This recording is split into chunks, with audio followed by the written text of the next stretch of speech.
pamätá na svoje milosrdenstvo, ako sľúbil našim otcom Abrahamovi a jeho potomstvu na veky. Otcu i Synu i Duchu Svätému, ako bolo na počiatku, tak nech je teraz i vždycky i na veky vekov. Amen.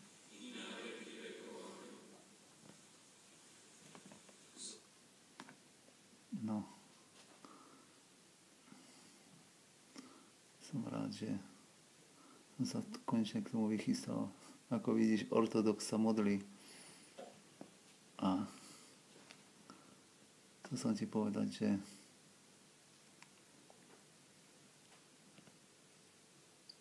že všetko viem, čo sa to tu dialo v tom byte, vieš. Bol si do toho zapletený aj ty. Všetko viem. Je mi to úplne jasné. Ja som ti to odpustil. Nemá zmysel sa hnevať. Človek niekedy vstupí vedľa, hej. Dôležité je, aby si vyvodil pre seba z toho, hej. Aby si také mi to neopakoval.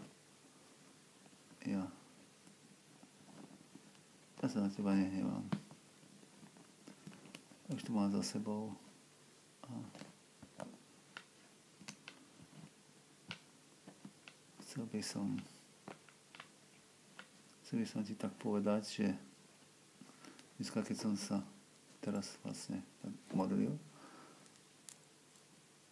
tak som pozeral na Pannu Máriu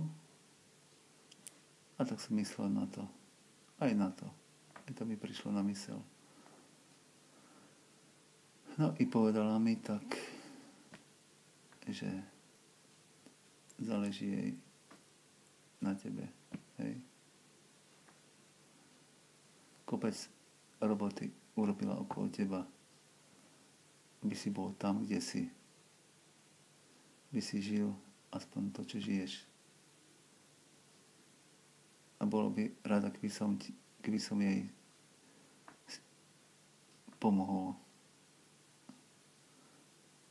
Aby som ťa neodohnal, ale pritiahol. Hej? Tak ja ti vravím ako kamarát, hej? Nehnevám sa. A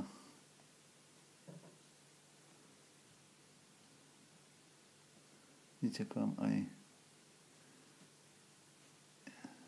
nejaké ospravedlnenie alebo čo, hej, ale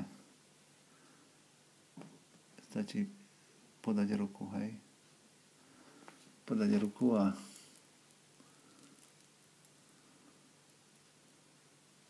všetko je OK.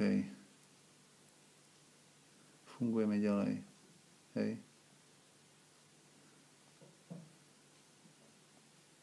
No. A to je zhruba všetko.